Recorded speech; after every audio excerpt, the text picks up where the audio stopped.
रहस्यमय राजा और काले महल का राज। बहुत समय पहले की बात है। पहाड़ों और घने जंगलों से घिरे एक राज्य में एक प्रतापी राजा राज करता था। उसका नाम था राजा वीरसेन। लोग उसे न्यायप्रिय और साहसी मानते थे, लेकिन उसके जीवन से जुड़ा एक ऐसा रहस्य था जिसे जानने की हिम्मत कोई नहीं करता था।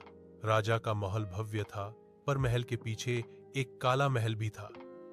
उस काले महल में न कोई जाता था और न ही वहां से कोई लौटता था।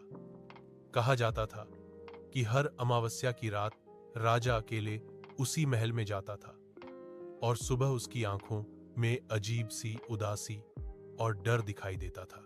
एक दिन राज्य में भयंकर अकाल पड़ा। लोग राजा से मदद की गुहार लगाने लगे।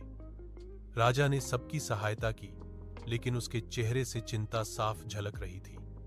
उसी रात महल में काम करने वाला एक युवा सेवक अर्जुन राजा का पीछा करने का निश्चय करता है। अर्जुन देखता है कि राजा काले महल के भीतर जाता है।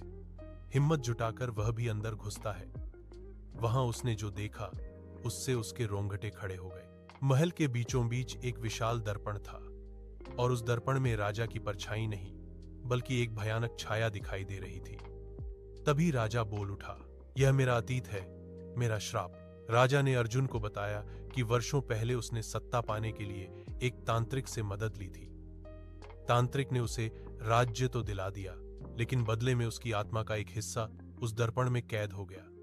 हर अमावस्या को राजा को उस छाया को शांत करना पड़ता था, वरना वह छाया पूरे राज्य को विनाश में झोंक सकती थी। अर्जुन ने साहस दिखाते हुए कहा, महाराज, हर श्राप का अंत सत्य और पश्चाताप से होता है। राजा ने अगले दिन पूरे राज्य के सामने अपना अपराध स्वीकार किया। उसने सिंहासन त्याग दिया